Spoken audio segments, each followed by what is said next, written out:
necesitamos definir en primer lugar qué es la centralidad en el Evangelio. Y eso es un tema que yo me imagino que ustedes han estado escuchando muchísimo en esta iglesia. De hecho, cuando entran, ustedes pueden ver un eslogan, dice Iglesia Bíblica Soberana Gracia, somos una iglesia centrada en el Evangelio.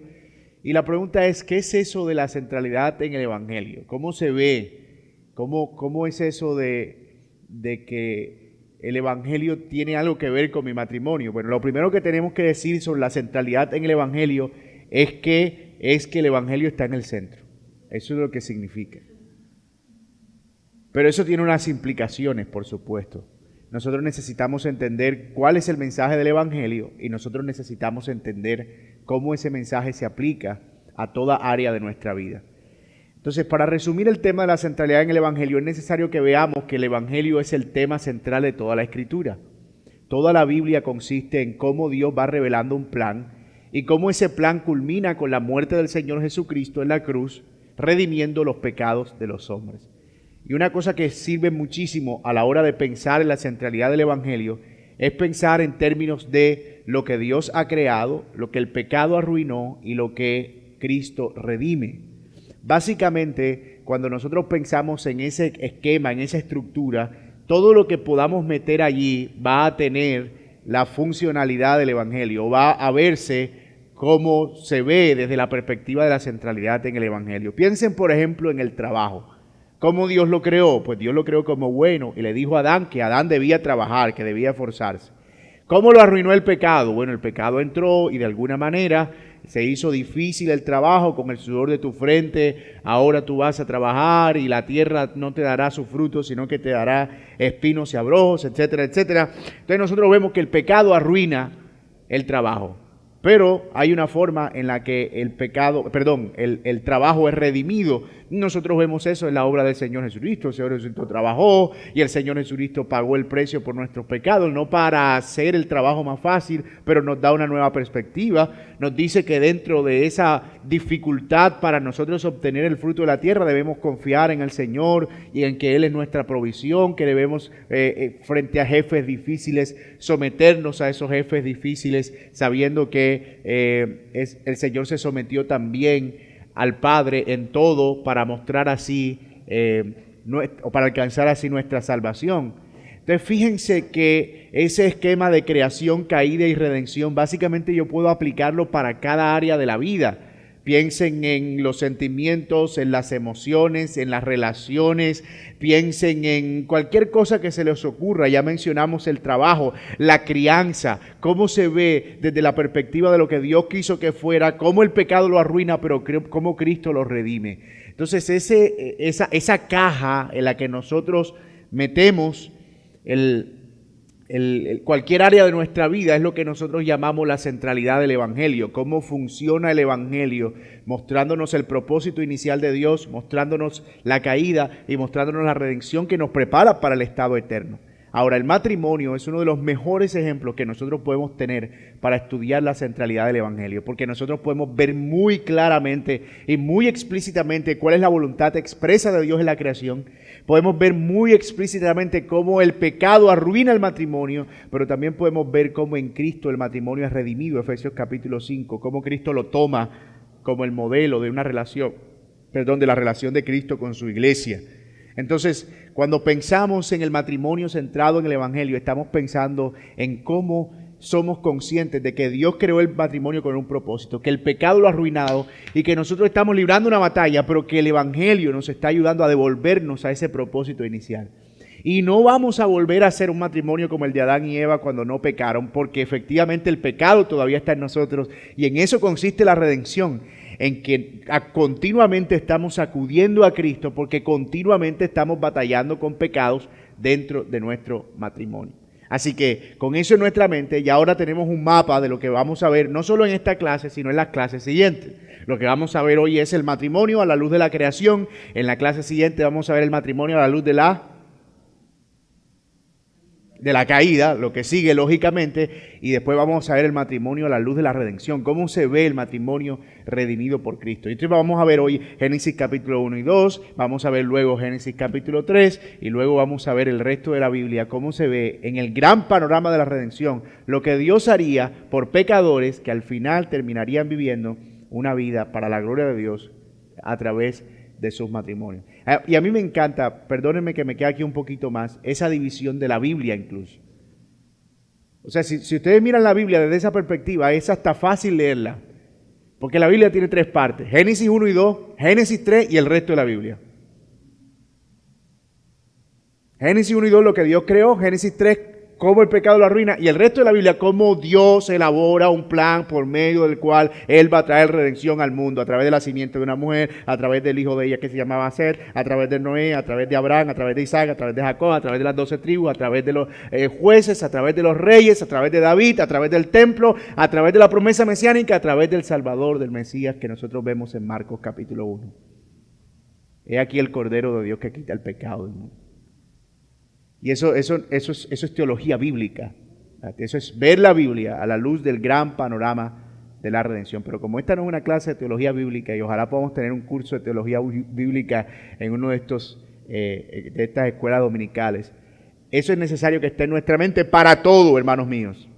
Para todo lo que nosotros vivimos en nuestra vida, y especialmente el matrimonio. Así que vamos a hablar entonces del matrimonio desde la perspectiva de la creación. Y vayan conmigo a Génesis 1, 26 hasta el versículo 28. Tenemos un micrófono inalámbrico por ahí, ¿verdad?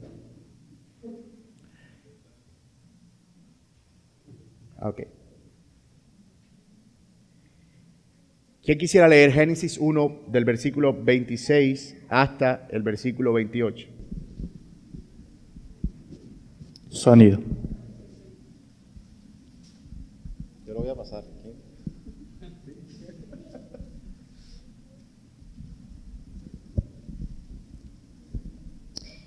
Y dijo Dios: hagamos al hombre a nuestra imagen, conforme a nuestra semejanza, y ejerza dominio sobre los peces del mar, sobre las aves del cielo, sobre los ganados, sobre toda la tierra, y sobre todo reptil que se arrastra sobre la tierra.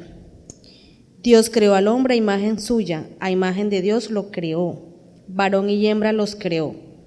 Dios los bendijo y les dijo: sean fecundos y multiplíquense, llenen la tierra y sométanla, ejerzan dominio sobre los peces del mar, sobre las aves del cielo y sobre todo ser viviente que se mueve sobre la tierra. Amén. Muchas gracias, mi hermana. Noten entonces aquí el pasaje donde el Señor nos muestra el momento en el que Él crea al hombre después de que toda la creación está puesta en orden. Ese es el 6º día de la creación, y el Señor ahora tiene una creación que es buena y buena en gran manera, pero necesita que esa creación tenga un administrador. Así que crea al hombre, y el versículo 26 dice que Dios dijo: hagamos al hombre a nuestra imagen y a nuestra semejanza.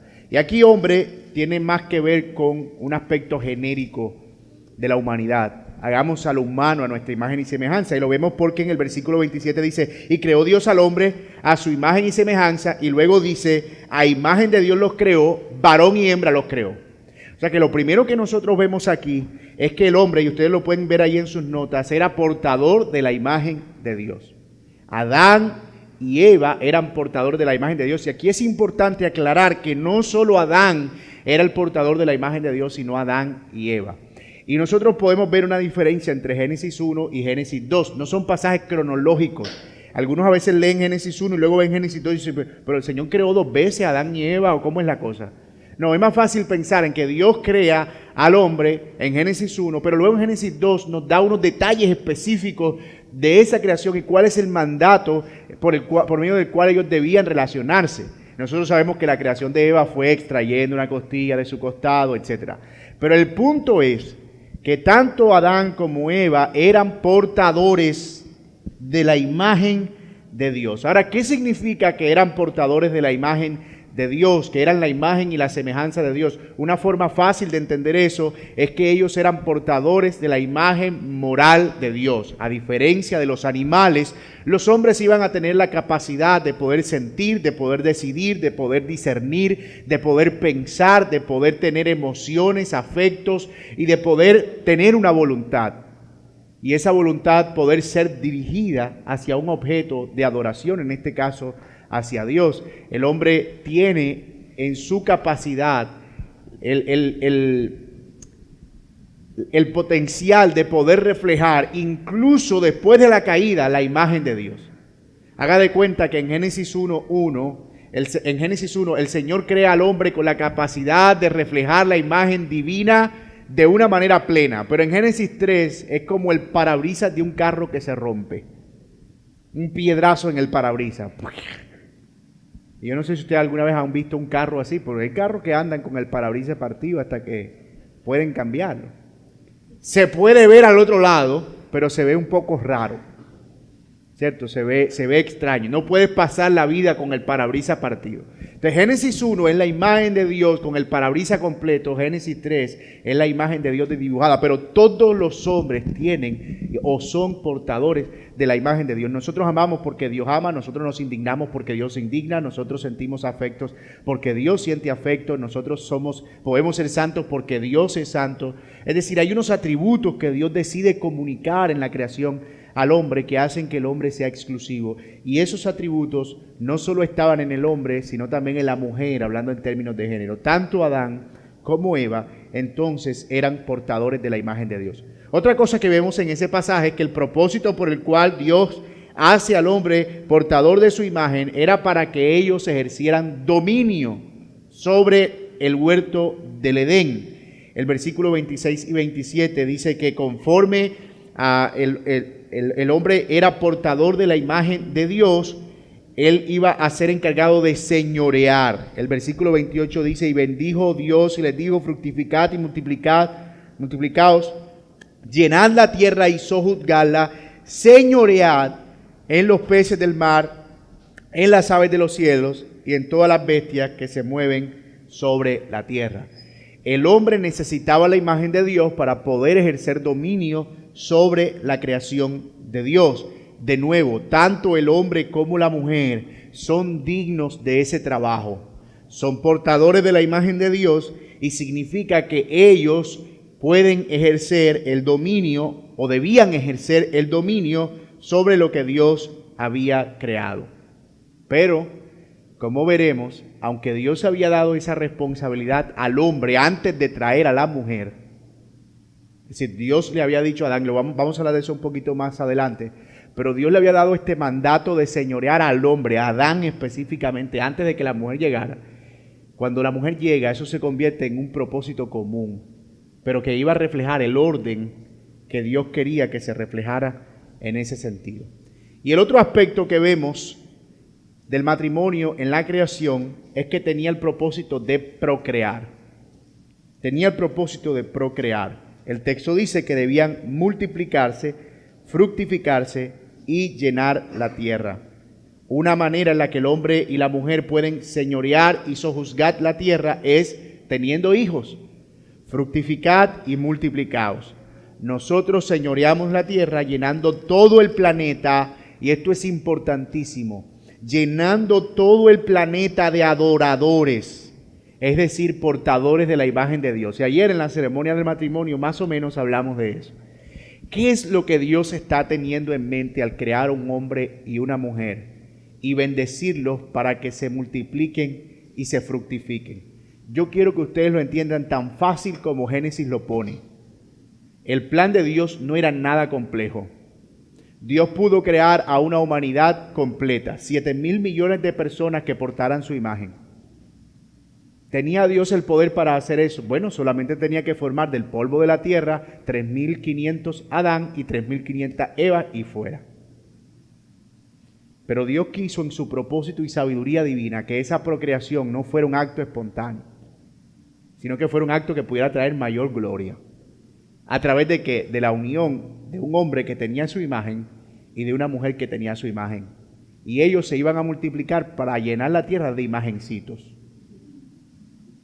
de Adancitos y Evitas, que tenían la imagen de Dios. El plan no tenía fallas en su lógica. No tenía, ustedes aquí tienen una tierra, van a administrarla y sojúzguenla, críen hijos, tengan muchos hijos y ellos van a ser portadores de la imagen divina y eso es todo lo que tienen que hacer. Mis hermanos, una de las promesas que nosotros esperamos y que Dios espera ver es que toda la tierra sea llena del conocimiento de Dios. Eso ha sido lo que Dios siempre ha querido, que toda la tierra esté llena de adoradores. Juan capítulo 4, porque tales adoradores busca el Padre que le adoren, adoradores que le adoren en espíritu y en verdad. Es decir, Dios ha tenido siempre un plan de que su pueblo le adore. Pero Dios diseñó la manera. Un hombre y una mujer uniéndose en matrimonio y teniendo muchos hijos, para que ellos se convirtieran en la imagen de Dios multiplicada, llenando toda la tierra y adorándole al mismo tiempo. Todo parece súper bueno hasta ahí, ¿verdad? Nosotros sabemos que no alcanzó Adán y Eva ni a tener ni uno dentro de ese plan. O sea, ni un solo hijo fue tenido dentro del plan original de Dios. Porque Caín y Abel nacen después de la caída. O sea, con el parabrisas roto. Y bien roto. Parece que la piedra dio más del lado de Caín que de Abel. Pero era evidente que la imagen de Dios ya no estaba en él. Efectivamente no de manera tan plena como estaban Adán y Eva cuando no habían pecado. Ok, vamos bien hasta aquí. Preguntas. Todo en orden. Perfecto. Vamos entonces al siguiente pasaje, que es Génesis 2, 15 al 25. Para los que vinieron apenas ahora, estamos analizando los primeros capítulos del libro de Génesis para ver el matrimonio desde la perspectiva de la creación. Porque el bosquejo de este curso, que se llama el matrimonio y el evangelio, es tratar de ver el matrimonio dentro del cajón del evangelio. Y el cajón del evangelio dijimos que tiene tiene tres lados, pero tienen que ser 4 para que sea un cajón. Pero vamos a suponer que es un cajón de 3 lados, un triángulo. Y es creación, caída y redención. Bueno, a veces podemos ponerle una cuarta etapa que sería cómo nosotros ahora nos preparamos para el estado de gloria, glorificación. Entonces sería creación, caída, redención y glorificación. Entonces estamos tratando de meter el matrimonio dentro de ese cajón. Y estamos viendo el matrimonio hoy, cómo Dios lo creó y qué fue lo que Dios quiso originalmente que el matrimonio fuera. Ya dijimos que Dios lo creó con el propósito de que ellos reflejaran su imagen y que llenaran la tierra de adoradores a través de la procreación. Ahora vamos a ver algunos detalles más en Génesis 2, 15 al 25. ¿Alguien puede ayudarnos a leer el versículo 15, por favor? Del capítulo 2. Hasta el versículo 18. Tomó pues Jehová Dios. Ay, qué pena. Desde el 15 al 18, dice, tomó pues Jehová Dios al hombre y lo puso en el huerto de Edén para que lo labrara y lo guardase. Y mandó Jehová Dios al hombre diciendo, de todo árbol del huerto podrás comer, mas del árbol de la ciencia del bien y del mal no comerás, porque el día que de él comiereis, ciertamente morirás. Y dijo Jehová Dios, no es bueno que el hombre esté solo, le haré ayuda idónea para él. Amén, muchas gracias, hermana Clara. Muy clara la lectura, hermano. ¿Cuál es la relación que hay entre Génesis 1 y 2? Ya lo mencionamos hace un momento. Génesis 1 es la descripción general, compilada, resumida, comprimida de la creación. Génesis 2 es desempaquetada. Dios crea entonces, según lo que acaba de leer mi hermana Clara, en 2.15, al hombre primero. Y esto es importante, y es importante porque Pablo considera que es importante. En 1 Timoteo capítulo 2, él destaca el hecho de que no fue Adán quien fue engañado, sino la mujer la que entró en transgresión. Y Adán fue creado primero y después Eva. Es decir, hay un propósito en el orden en el cual Dios crea las cosas. Y Dios crea primero a Adán. Y dice la Biblia que lo puso en el huerto del Edén con un propósito. ¿Cuál? Que lo labrase y lo guardase. O sea, ya Adán tenía trabajo antes de casarse, hermano soltero, eso es muy importante. Importantísimo.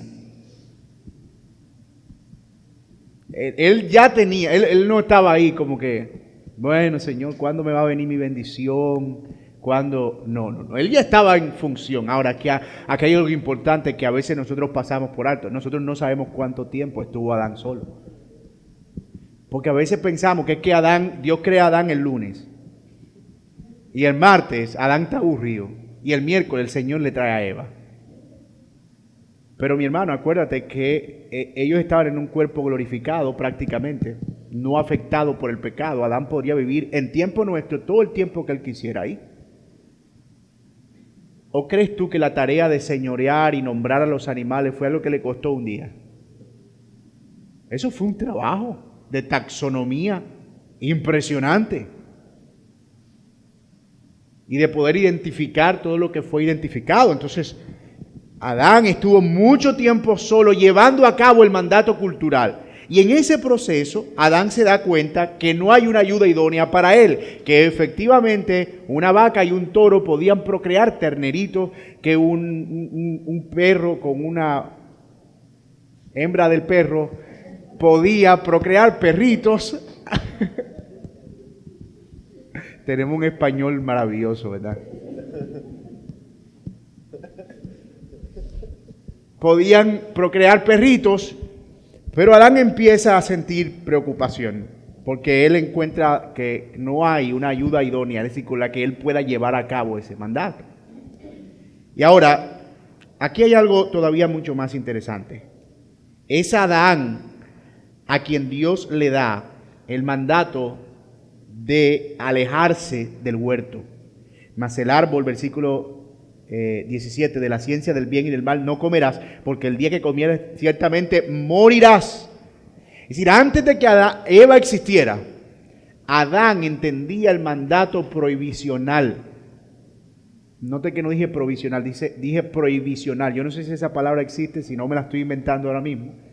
Prohibicional, de que ellos no debían por nada del mundo acercarse al árbol de la sabiduría del bien y del mal. Y después de eso es que Dios trae a Eva. Guarden eso allí en su bolsillo porque nos va a servir para más adelante. En el 18 el Señor dice, no es bueno que el hombre esté solo, voy a hacerle una ayuda idónea para él. Algo que le complemente. ¿Qué significa estar solo en el contexto de lo que estamos viendo aquí? Dos ideas posibles. Número uno, Dios se dio cuenta que Adán necesitaba una compañía por aquello de la depresión. O número dos, el Señor entendió que Adán necesitaba un complemento, algo que le ayudara a llevar a cabo mejor la tarea de enseñorear, de multiplicarse, de sojuzgar la tierra. Lo primero no puede ser porque lo primero tiene que ver con el pecado. Adán no sintió depresión por sentirse solo, ni tampoco envidia, porque los animales tenían una pareja. Adán no estaba teniendo una preocupación emocional por su soledad. Adán estaba teniendo una inquietud que tenía que ver con cómo voy a llevar yo a cabo el mandato de multiplicarme y fructificarme. Yo necesito a alguien que me complemente en la manera en que toda la creación está complementada. Así que Adán era un complemento, no una compañía necesariamente. Eva no vino a llenar un vacío emocional en Adán. Eva vino a complementar lo que Adán no podía hacer por sí mismo. Y es por eso que el término ayuda idónea cobra muchísimo sentido. Dios vio que el hombre era incapaz de cumplir la tarea por su cuenta y necesitaba una pareja que fuera complementaria a él. Ahora, Yo no voy a tratar de meterme en los prejuicios de Dios, pero uno podría decir, pero ¿y por qué el Señor no creó a Adán y Eva de una vez y se ahorró ese problema? ¿Por qué pone a Adán a que él viva solo y a que él entienda esta necesidad de complementariedad? Bueno, tal vez en el plan de Dios eso le daba mucho más sentido, el ver que era una necesidad que en ese momento estaba siendo respondida desde la providencia de Dios. Llegamos a comprender esta complementariedad mejor por el término utilizado por la mujer o para la mujer en la segunda mitad del versículo, que dice ayuda idónea para él. ¿Qué significa la palabra ayuda idónea realmente? Significa ayudante. Sugiere que ella está para asistir o estaría para asistir o ayudar al hombre en la tarea, ¿cuál tarea? De cumplir dominio y ejercer señorío sobre la tierra.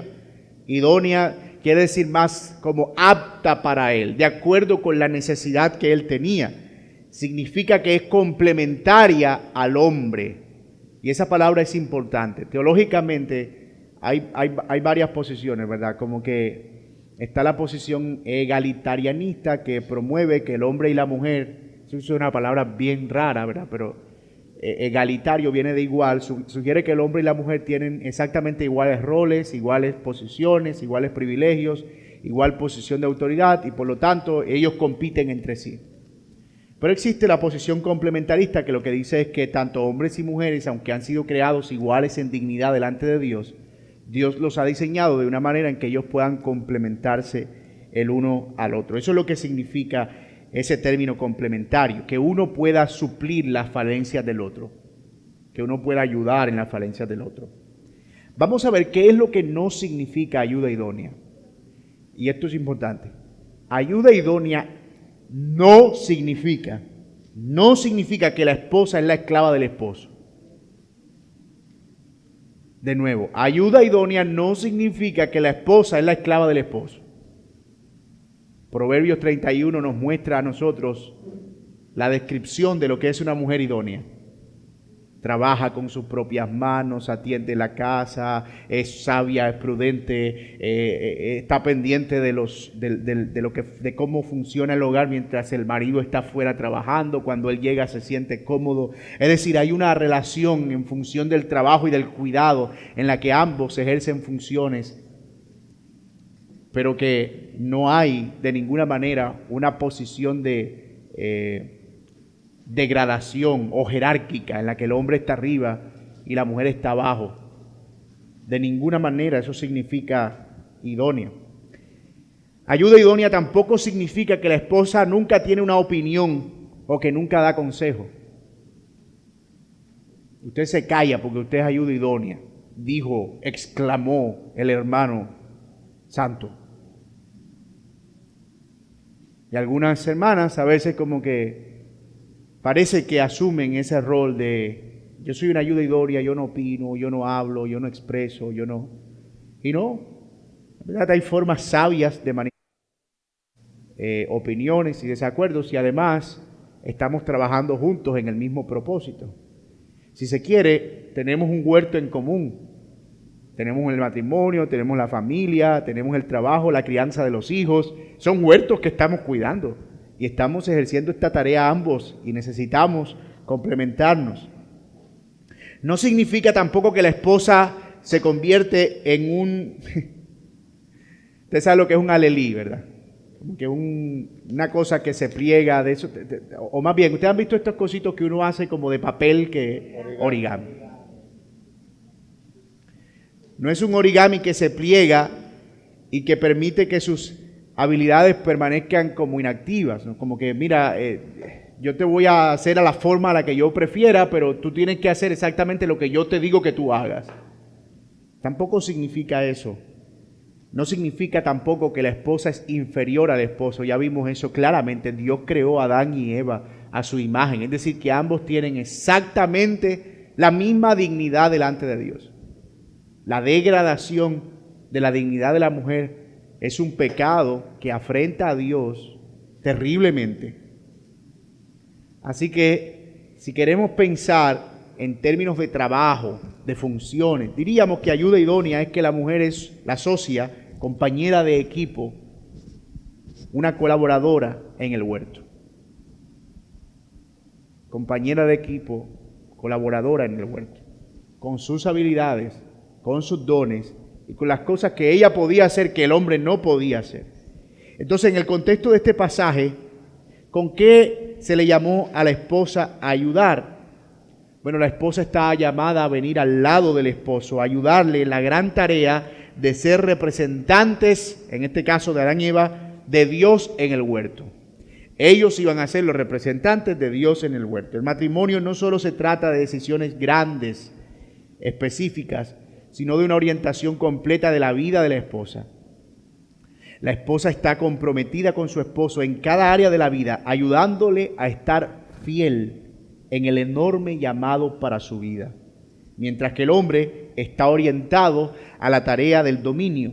La terminología incluso de ayuda idónea, tal como la hemos estado viendo, sugiere que ella se orienta primero en el hombre, no en la tarea. Primero en el hombre, no en la tarea. Eso establece una prioridad en sus relaciones. Primero el esposo, luego el huerto.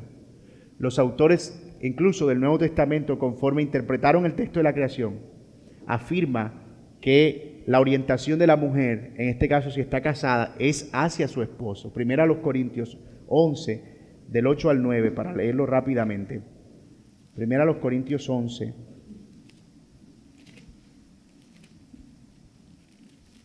Del 8 al 9, dice, estoy en segunda.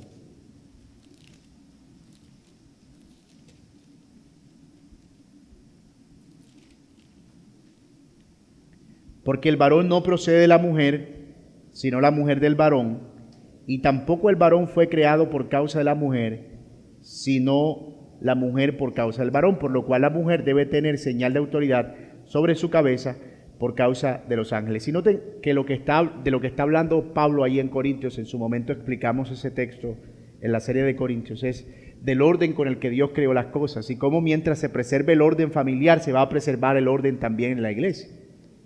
Y parte de ese orden está basado en la idea de la creación.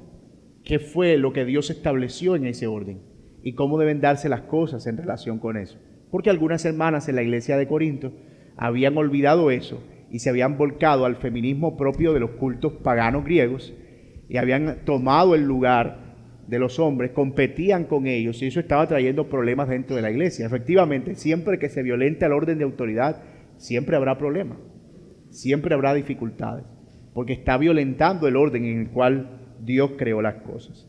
Ahora bien, vamos a ver algunas implicaciones prácticas de estas verdades que hemos visto sobre el complemento entre el hombre y la mujer.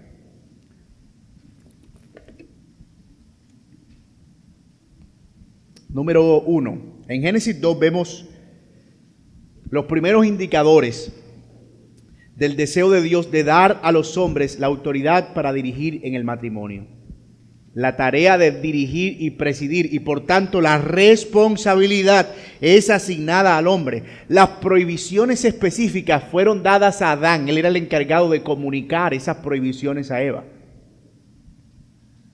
Adán es quien recibe la prohibición del huerto y era Adán quien tenía la responsabilidad. Por eso, aunque fue Eva la que tomó del fruto del árbol del huerto, cuando Dios se pasea en Génesis 3 preguntando por alguien, ¿por quién preguntó? Por Adán.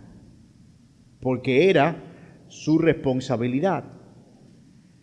Por otro lado, vemos que nombrar es una señal de autoridad, así que el hombre tiene la responsabilidad de nombrar a los animales en Génesis 2 y también incluso de nombrar a la mujer. Esta ahora será llamada varona, dice la Reina Valera, porque del varón ha sido tomada. Así que note que en el acto de dominio, de señorío, de autoridad, para usar la palabra más correcta, que él está ejerciendo sobre la creación, él extiende ese acto de creación también sobre su ayuda idónea. ¿Cómo? Nombrándola. Él pone nombre a la mujer, como lo había hecho con el resto de la creación, en una señal de que él estaba ejerciendo la autoridad que había sido dada por Dios. Y antes de que usted, hermana mía, querida, amada del Señor, se sienta incómoda por esa realidad, entienda que Eva no estaba celosa por eso, porque el pecado no había entrado en su corazón todavía. Y la razón de que haya un hormigueo interno en nosotros es precisamente por la el veneno de la serpiente que todavía corre por nuestra sangre. Pero en principio, Eva no tuvo ningún problema con que en el oficio de autoridad su esposo le pusiera un nombre. Bueno, eso se vería muy difícil después de Génesis 3. A mí me respeta. ¿Quién te dijo a ti que yo me quiero llamar Eva? Déjame ejercer mi propia autonomía. Tú no tienes control sobre mí. Yo voy a poner... No, Eva no tuvo esos problemas. No hasta antes de la caída. ¿Verdad? Así que vemos que la autoridad está en oficio antes de que la mujer venga. Y es una autoridad real. Es decir, Dios no diseña el orden de autoridad para el hombre cuando la mujer viene. El orden de autoridad ya estaba establecido. Así que si alguien tiene un problema con eso, mi hermano, no es con quien habla. Usted no tiene problema con quien habla. El problema lo tiene con el Señor. Señor, ¿por qué tú? Y hay que hacer el reclamo honesto. Señor, yo no estoy de acuerdo con eso. ¿Por qué tú no diste el mandato cuando Eva vino? Sí, Señor, la hubieras creado y después a los dos por igual le hubieses dado el mandato. Entonces vaya y discútaselo al Señor. ¿Verdad? Se lo estoy diciendo de la manera más amable posible. Pero a Dios se le ocurrió la grandiosa idea de que el mandato de autoridad era para el hombre. Y cuando Eva vino, él todavía tenía ese mismo sentido de responsabilidad, de autoridad y de dominio sobre la creación. Segunda implicación. Dice la Biblia que la mujer debe estar orientada a su esposo y nunca trabajar fuera del hogar. Pues estaría pensando, bueno, si ella va a ser la ayuda idónea del esposo y la ayuda idónea significa que ella debe estar orientada al esposo, entonces la mujer nunca debería trabajar. De ninguna manera, no hay nada que impida que una mujer trabaje.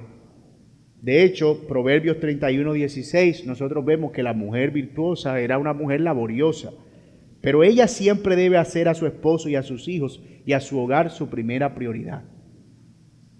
Y hay formas en las que sabiamente se pueden encontrar maneras de tener un equilibrio en que haya un trabajo laborioso y dispendioso, ¿verdad?, dentro de las tareas y el oficio a fin de contribuir a un fin común. Especialmente cuando no hay hijos, ¿verdad?, se facilita mucho esa tarea, ese trabajo de que las mujeres puedan trabajar y tienen un fin común, una meta común. Pero eso nunca está en detrimento del matrimonio.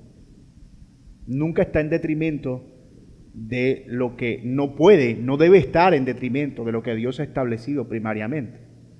Entonces, si pensamos, ¿verdad?, que es una mujer que tiene que trabajar, pero es militar en Afganistán y viene al hogar cada 3 meses.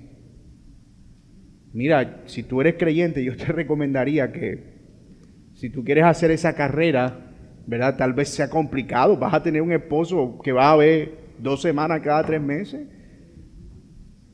¿No te sería como mejor idea quedarte soltera? ¿Verdad? Si estás pensando en que ese trabajo es una prioridad para tu vida. Porque eso hace incompatible la tarea de poder cumplir con el mandato del Señor. Entonces, parte de esa sabiduría está en encontrar de acuerdo a la dinámica de cada familia. Eso no es una respuesta que uno puede dar en blanco y negro. Porque cada familia tiene una dinámica diferente. Si me preguntan, yo diría que el trabajo de mi esposa hoy es un trabajo mucho más dispendioso que el que yo hago. Yo no podría hacer esa tarea. Y si me preguntan, yo diría que parte del salario que yo pudiera ganar está más ganado por ella que por mí. Porque ¿qué es lo que consideramos trabajo al fin y al cabo? ¿Qué es lo que consideramos contribuir a la economía de la familia? Porque no se trata solo de dinero.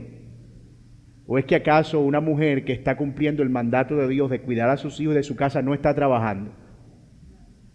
Puede ser que nos estemos comprando la idea del mundo de creer que trabajo es solamente aquello que me permite competir económicamente con mi esposo. Y cuidado con eso, mis amadas hermanas, porque creo que ese es el susurro de la serpiente.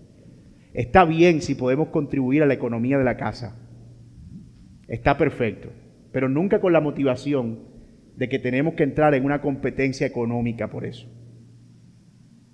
Y no poner en detrimento lo que yo estoy haciendo en la labor de madre, o lo que tú estás haciendo, que yo estoy haciendo, lo que tú estás haciendo en la labor de madre y en la labor de crianza, que es un trabajo que evidentemente Dios diseñó a los hombres y a las mujeres en formas distintas, con formas distintas de ejercer ese cuidado.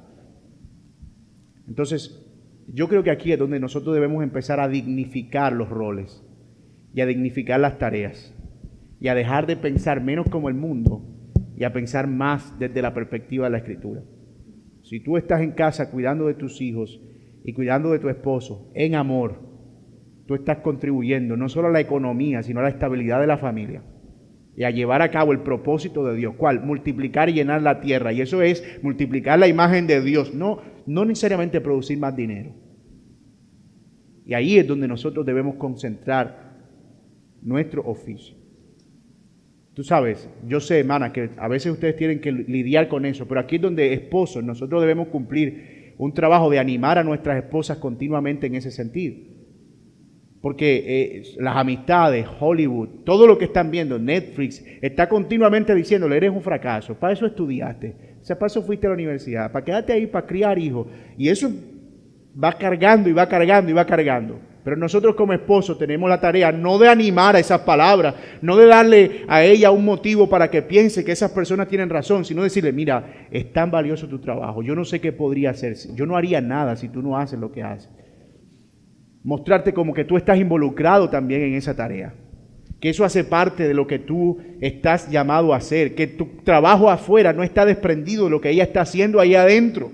Y eso es dignificar su labor, dignificar su trabajo. Y los esposos debemos ser conscientes de eso, que ella se está librando de esa batalla, no como que eso es lo que te toca, o sea, para eso es que tú eres mujer y al fin y al cabo la comida está fría, ¿verdad? Hermano, yo no sé, pero yo creo que como esposos debemos a prepararnos para comernos una comida fría de vez en cuando. Que hay matrimonios que se han acabado y que es verdad, que porque la comida, yo no puedo comprender eso, o sea, nuestro matrimonio nunca se va a acabar con eso, porque yo puedo coger la comida de la nevera y me la como. Pero tú has visto que esta comida fría, ¡pah! Y parten el plato y eso prueba, mis hermanos, que hay obviamente una distorsión en el tema de los roles. Entonces fíjate que no es solo una esposa que debe tener contentamiento con el rol, sino un esposo que debe estar animando continuamente y estimulando continuamente ese trabajo. Mira, parte de este salario que nosotros ganamos, te lo ganaste tú también. Pero cuando tú escuchas quejas como, es que yo trabajo y yo no tengo ni una pantaleta. Eso es una queja universal casi, ¿verdad? Casi como que patentada. Es porque el hombre no está dignificando el arduo trabajo que su esposa hace y no está viéndola como el complemento de su labor. Entonces, parte de esa dignificación es los resultados de nuestro esfuerzo son nuestros. Los resultados de nuestro trabajo no son míos, son nuestros. Lo que vamos a hacer con el fruto de ese trabajo no es una decisión mía, es una decisión nuestra. No es mi carro, es nuestro carro. Mi casa, nuestra casa. Y pensar con esa mentalidad colectiva es precisamente honrar la manera en que Dios ha diseñado las cosas desde su palabra. Implicación número 5. 4. ¿Cuál voy? 3. Una mujer sirve en función como una compañera. Ella escoge ponerse bajo el liderazgo de un hombre caído, con todas sus fortalezas y debilidades. Ser una compañera no es una excusa para el esposo oprimir a su esposa o realizar cualquier tipo de mal contra ella. El abuso verbal o físico, la intimidación física o cualquier cosa que produzca un daño moral o afectivo a la dignidad de la esposa y de su trabajo es algo a lo que nos oponemos tajantemente como creyentes. El machismo es una aberración delante de los ojos del Señor. Y es algo que Dios abomina porque es la no dignificación de lo que Dios ha puesto en una mujer para que ella sea una ayuda idónea. Y eso aplica a maltrato físico y maltrato verbal. Yo nunca le he puesto un dedo a mi esposa en la cara o en el cuerpo, sí, pero puede ser que le haya dado latigazos con la lengua O a veces ni siquiera con la lengua, con la indiferencia, con el no ocuparte de sus necesidades, con el no estar pendiente de lo que ella, con simplemente no reconocer su trabajo. Ah, sí. Es que como que nos acostumbramos a que ella tiene que hacer eso. Eso es lo que tiene que hacer. Y eso, hermanos míos, es maltrato. Es no dignificar la imagen de Dios en la mujer. Y debemos mirarlo con mucho cuidado. 4. A pesar de que el esposo está llamado a liderar, eso no debe impedirle servir a su esposa, porque el liderazgo cristiano es un liderazgo de servicio. El liderazgo no es hazme todo lo que yo necesito, es que tú eres mi ayuda idónea. No, porque el modelo de liderazgo del hombre, ¿dónde está? En Cristo. ¿Y qué fue lo que hizo Cristo? Lavar los pies de los discípulos. Pero yo de vez en cuando le lavo los pies a mi esposa. Bueno, entonces llega a la cumbre de ese sacrificio. Está dispuesto incluso a entregar tu vida por ella. El liderazgo del hombre no está basado en el recibir servicio, sino en el dar servicio, en el atender el hogar, ayudar con los niños. Está llamado principalmente a liderar a través de las cosas que él está haciendo. Eso no quita ningún peso, ni indignifica el trabajo del hombre, o el rol del hombre, o la autoridad del hombre. Y yo sé que muchas veces venimos con eso aquí atrás. ¿Saben a qué me refiero cuando es aquí atrás? Primera de Pedro dice que son conductas aprendidas de nuestros padres. Entonces, claro, vimos al papá que el tipo no movía un dedo en la casa. Llegaba y usted tiene que hacer todo lo que tiene que hacer, y entonces como que inconscientemente vamos creando esa actitud de que todo tienen que hacerlo. Y hermanos, en verdad, eso es un tema inconsciente. Yo se lo digo a mi esposa, yo tengo una batalla tremenda porque yo, por ejemplo, yo no cierro las puertas, nunca cierro puertas. Entonces yo voy por la vida y abro el closet y me fui y dejé el closet abierto. Abrí detrás y yo le he dicho a ella, mira, perdóname, porque en verdad yo creo que eso es orgullo de mi corazón. Es como creer que tú tienes que recoger y hacer todo lo que tú tenías que hacer. O lo que yo creo que tú tienes que hacer. Y lo estoy haciendo inconscientemente. Si yo no le estoy diciendo a ella, cierra ahí. No, pero es que como que nosotros nos criamos con una mamá bastante servicial, yo diría que en exceso servicial. Entonces tú ibas por ahí dejando los zapatos y uno llegaba después y los zapatos no estaban en su lugar. La ropa sucia estaba ahí, ya no estaba ahí, estaba en su lugar. Y eso inconscientemente fue creando como que una manera en la que uno decía, la mujer me tiene que servir a mí como quiera que sea. Y nosotros nunca preguntábamos si mamá estaba cansada, uno simplemente asumía que ella hacía eso porque era super mamá. Entonces cuando uno viene al matrimonio, uno viene creyendo que tal vez esa es una de esas conductas mal aprendidas, que la mujer es eso. Y eso es lo que en mi caso, yo hasta la puerta de la nevera la he dejado abierta. Estoy en la oficina, salgo, me tomo algo, ¡prum! Y me entro. ¡Ay, Dios mío, Señor! Y escucho por allá el grito amoroso de mi esposa. ¿Sabes lo que es un grito amoroso?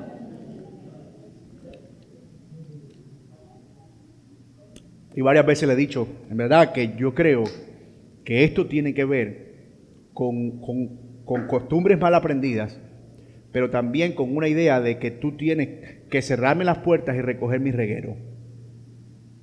Y le he pedido perdón por eso. Entonces, pensemos qué cosas en nuestra vida están siendo oportunidades de servicio que estamos esperando más bien que ellas hagan porque tienen que hacerla o porque creemos que tienen que hacerla. Porque mis hermanos, si estamos pensando así, eso es una distorsión de nuestro rol. Sobre todo porque si nos criamos en ambientes como yo, de un pueblo donde decían que los hombres no lavan platos, que los hombres no barren porque eso es de mujer, que los hombres no tienen que cocinar porque eso es de mujer. Hermano, de verdad que debemos sacarnos esas cosas de la cabeza.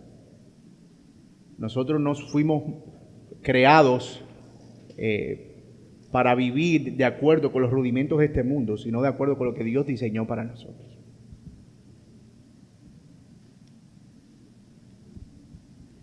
Implicación 5. Mi hermano, esta clase se fue lejos. ¿Ustedes tendrían problemas si vemos esto en 2 clases? No.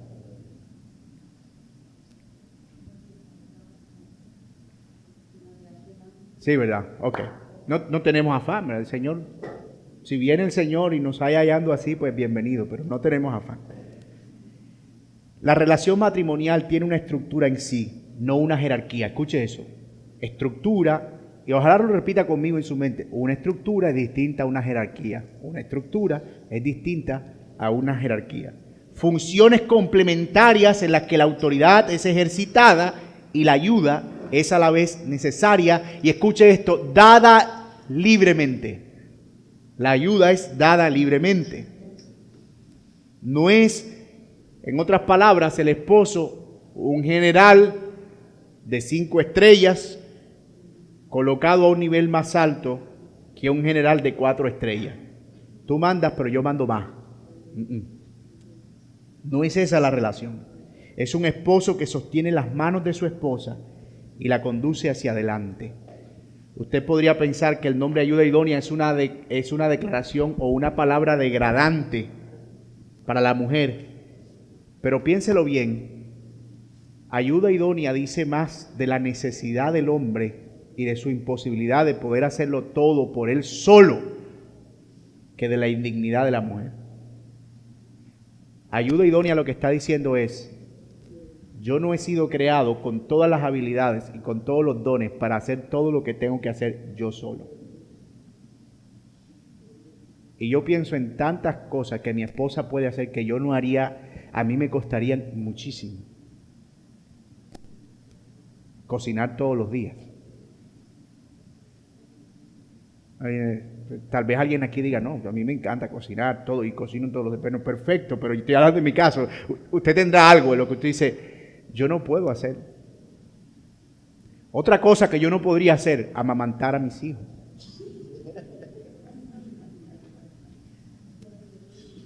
Pero otra cosa que definitivamente no podría hacer es parirlos. Por muy dolor de riñón que yo haya sentido, que dicen que es el parto del hombre, eso no se compara con lo que una mujer puede hacer. Entonces, mis amadas hermanas, ayuda idónea dice más de la necesidad nuestra de los hombres que de alguna incapacidad de ustedes o inferioridad de ustedes. Dios vio en su sabiduría que el hombre no era completo, que necesitaba a alguien que pudiera hacer algo que él no podía hacer, al menos no de manera completa. Y allí apareció la mujer.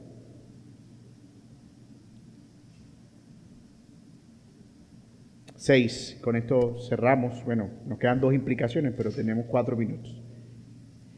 El esposo liderando y la esposa ayudando es el modelo de la relación matrimonial.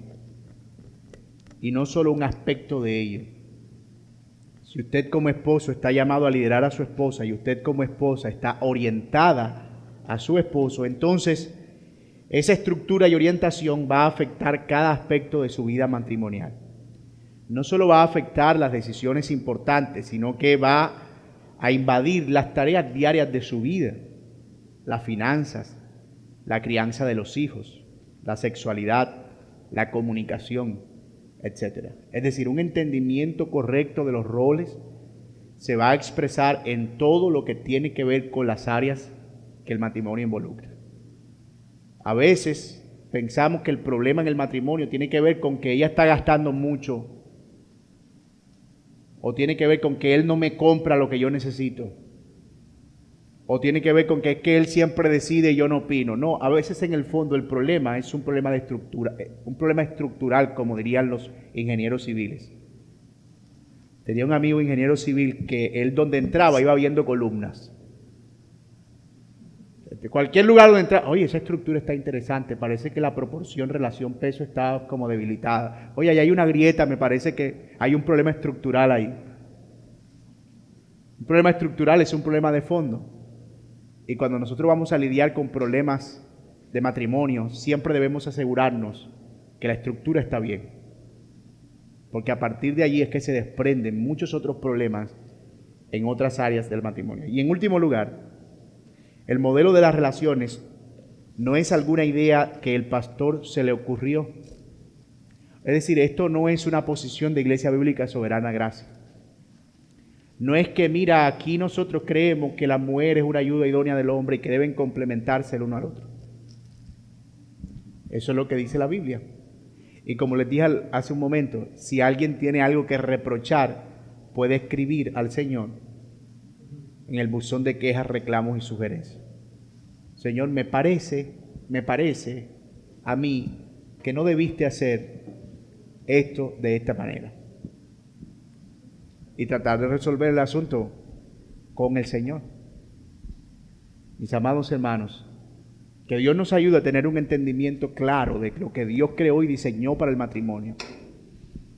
Porque básicamente es esa estructura lo que va a determinar que el matrimonio funcione bien y que pueda llevar a cabo el propósito por el cual fue creado, multiplicar y llenar la tierra de la imagen de Dios, que es el propósito principal por el cual el matrimonio existe.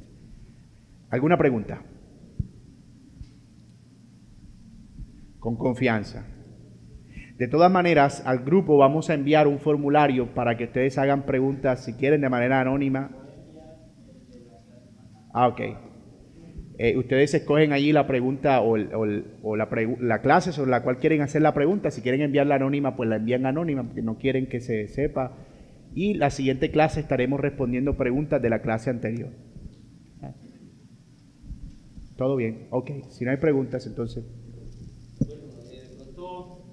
Una pregunta, pero recurrentemente me ha ocurrido en diferentes ocasiones. He notado que muchas veces también en hermanos creyentes o personas que confiesan ser creyentes me preguntan, ¿tu esposa en qué trabaja? ¿Tu esposa en qué trabaja? Pero siempre entiendo que es una pregunta en cuanto a alguna labor, que venga algún dinero o algo, o porque en el caso de ellos sus esposas trabajan. Le digo, no, mi esposa trabaja y trabaja bastante y está mal paga. Pero lo que quiero decir es porque pareciese que sí, el compartir esa función de ayuda idónea de la mujer en el hogar, como que si no está en un trabajo, en un puesto laboral, no está haciendo como nada. No sé, pienso que todavía creo que eso hay que como fundamentarlo un poco más en nuestra mente, porque es que me pasa muchas veces eso. ¿En qué trabaja tu esposa? Pues, porque dicen, bueno, y tú haces esto, ¿y tu esposa qué hace? Porque la mía hace esto.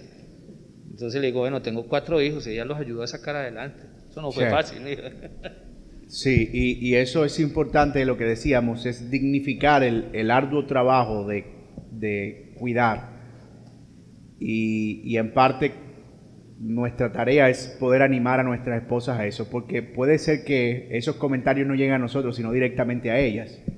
Y eso puede traer a veces cierto desánimo, y debemos ocuparnos de que ellas estén continuamente entendiendo que su labor, que su trabajo es importante, y en muchas formas, no solo en palabras, sino en la manera en que nosotros realmente tenemos acciones que conducen a eso, que apreciamos lo que están haciendo y que hay cosas que no podrían funcionar en el hogar si no fuera por lo importante de su trabajo.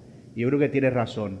Es un tema de que como creyentes debemos empezar a pensar más desde una cosmovisión bíblica antes que desde la perspectiva del mundo del matrimonio.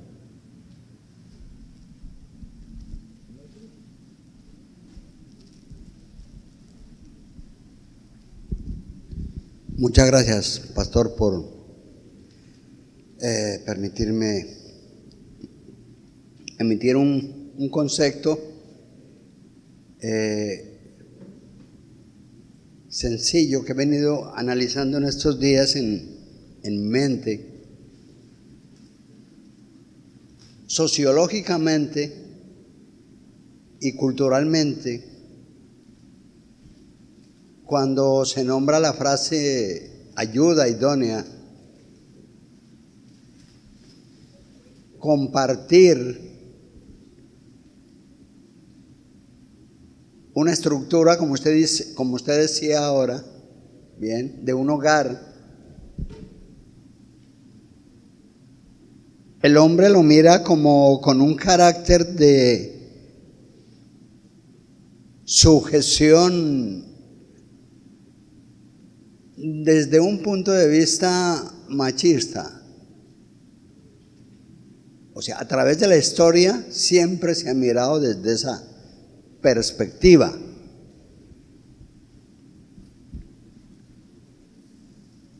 Yo creo que es un concepto personal, es posible que esté equivocado, pero yo miro esta faceta como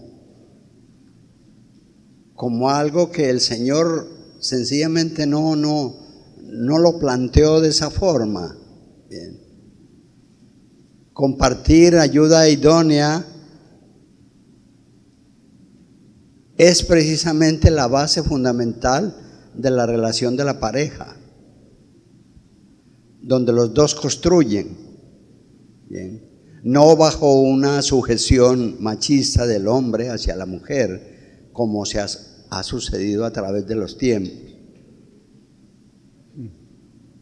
Eso era lo que deseaba Así es. plantear. Muchas gracias, mi hermano. Gracias a usted. Gracias. Y seguramente en la próxima clase, que es, hoy estamos viendo el matrimonio desde la perspectiva de la creación, pero vamos a ver la caída, cómo afecta el matrimonio. Y una de las formas en las que la caída afecta el matrimonio es precisamente distorsionando la manera en que se ve el rol y en que se ejerce la autoridad. Y vamos a hablar de eso más adelante, pero sin duda creo que obviamente cuando nos alejamos desde la perspectiva bíblica vamos a caer en conceptos que no solo son contra Dios, sino pecaminosos en sí.